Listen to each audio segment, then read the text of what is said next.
கர்த்தருடைய நாமம் மகிமைப்படுவதாக. இன்னைக்கான வசனம் 34ஆம் சங்கீதம் 5ஆம் வசனம்.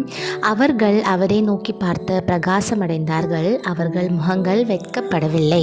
டியர் ஃப்ரெண்ட்ஸ், இந்த வசனம் எல்லாருக்குமே தெரிஞ்ச வசனம் தான் இல்லையா? நம்ம இன்றைக்கி பைபிளில் ஒரு எக்ஸாம்பிள் பார்ப்போம். நமக்கு அன்னாள் அப்படிங்கிற ஒரு கேரக்டர் தெரியும். அன்னாள் யார்? நம்ம சாமுவேலோட அம்மா இல்லையா? அன்னாளுக்கு என்ன பிரச்சனை இருந்தது? அன்னாளுக்கு குழந்தை இல்லாமல் எல்லாராலையும் நிந்திக்கப்பட்டவளாக இருந்தாள். அப்போ அன்னாள் என்ன பண்ணா? அழுதுகிட்டே புலம்பிகிட்டே ஒரு ரூமுக்குள்ளே உட்கார்ந்துருந்தாளா?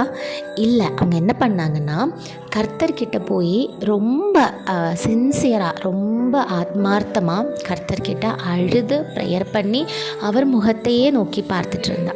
இன்றைக்கி அன்னாள் மாதிரியே உங்கள் எல்லா பிரச்சனைக்கும் முடிவு வரணும்னா அவரோட முகத்தை நோக்கி பாருங்கள், அவர்கிட்ட பேசுங்க. நம்ம அப்படி பேசணும், அவர் முகத்தை நோக்கி பார்த்தோம் அப்படின்னா எந்த விதத்துலேயுமே நம்ம வெட்கப்பட்டு போக மாட்டோம்.